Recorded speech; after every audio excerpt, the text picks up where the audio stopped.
Nowda block কংগ্রেসের উদ্যোগে পদযাত্রা ও পথসভা।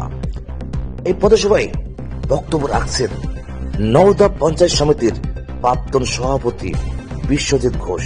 দেখুন সেই ভিডিও।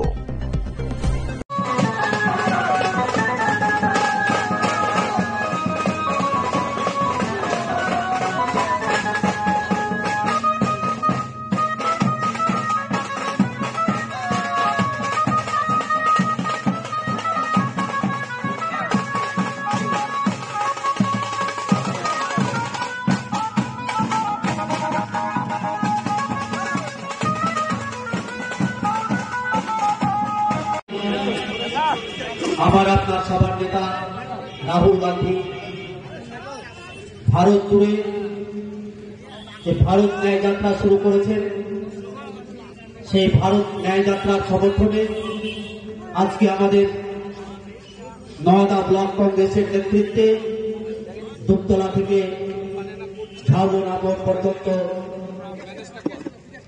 পদযাত্রা সকলে সামিল হয়েছে।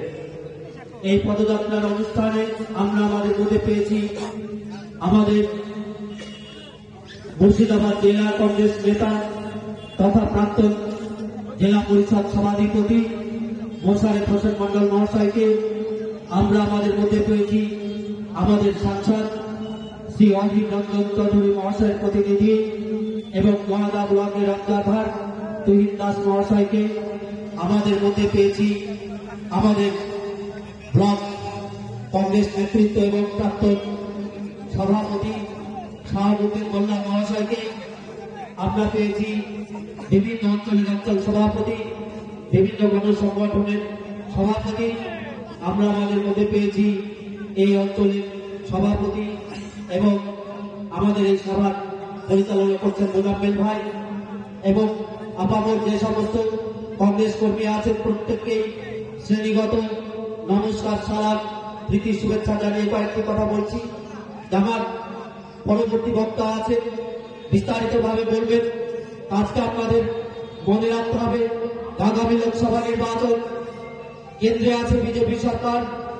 ধর্মের টিকিট তুলে সাম্প্রদায়িকতার মধ্য দিয়ে বৈতরণী পার হতে চলেছে।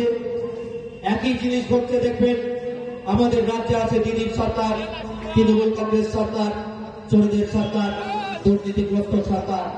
সারা ভারত জুড়ে, সারা বাংলা জুড়ে বেকারদের কোনো কর্মসংস্থান নেই, খাদ্যের কোনো সুব্যবস্থা নেই, স্বাস্থ্যের কোনো সুব্যবস্থা নেই, শিক্ষার কোনো সুব্যবস্থা নেই। আজকে দেখেন খাদ্য বলুন, স্বাস্থ্য বলুন, ব্যাঙের ছাতার মতো বেসরকারিকরণ তৈরি হচ্ছে। আজকে বেসরকারি স্কুলগুলো বুঝিয়ে উঠছে, আজকে নার্সিং হোমগুলো বুঝিয়ে উঠছে। আজকে গরিব মানুষ হাসপাতালে গিয়ে, মেডিকেল কলেজে গিয়ে চিকিৎসা পাচ্ছে না, পড়ে দালালদের শিকার হচ্ছে গরিব মানুষেরা। তাই এই অন্যায়ের বিরুদ্ধে গর্জে উঠেছেন। আপনারা জানেন যে পিজি হাসপাতাল বলুন, কলকাতা মেডিকেল হাসপাতাল বলুন, দালালদের বিরুদ্ধে গর্জন করে উঠেছে, অন্যায়ের প্রতিবাদ করেছেন আমাদের সাংসদ তথা প্রদেশ কংগ্রেস সভাপতি অধীর রঞ্জন চৌধুরী মহাশয়। ফলে অন্যায়ের বিরুদ্ধে প্রত্যেককে রুখে দাঁড়াতে হবে। আগামী যে নির্বাচন, দিল্লির আইনসভায় একমাত্র কণ্ঠস্বর আমরা কার পাই? বাংলার কথা একমাত্র অধীর রঞ্জন চৌধুরী বলেন, নির্ভীক কণ্ঠ অধীর রঞ্জন চৌধুরী বাংলার কথা বলেন, বাংলার দুর্নীতির কথা বলেন, বাংলার চোরদের শাসনের কথা বলেন, আজকে উন্নয়নের কথা বলেন অধীর রঞ্জন চৌধুরী। তাই আমাদের সেই কণ্ঠকে রোধ করা যাবে না। আগামী দিন আপনারা জানেন যে শিক্ষা ব্যবস্থার যে চোর, সমস্ত চোর আজকে জেলে আছে। আজকে শাহজাহান ভয়ে পালিয়ে বেড়াচ্ছে। আজকে এরকম দেখুন, আজকে পার্থ চোর, আজকে ওধারে কেষ্ট চোর, আজকে মালিক চোর, এরকম অজস্র চোর। সেই চোরের দলকে হটাতে হবে এবং আগামী দিনে নিরপেক্ষভাবে ন্যায় শাসন তৈরি করেছে জাতীয় কংগ্রেস। স্বাধীনতার যুগ থেকে যে নিরপেক্ষ শাসন কায়েম করে আসছে, গরিব মানুষের কথা বলে, খেটে খাওয়া মানুষের কথা বলে। আজকে টিএমসি সরকার কি বললো দেখুন, গরিব ব্যক্তি 100 দিনের কাজ, সেই 100 দিনের কাজ কেন্দ্র সরকার আর টাকা দিচ্ছে না। কেন দিচ্ছে না? রাজ্য সরকার কোনো হিসাব দিচ্ছে না, প্রচুর দুর্নীতি আছে।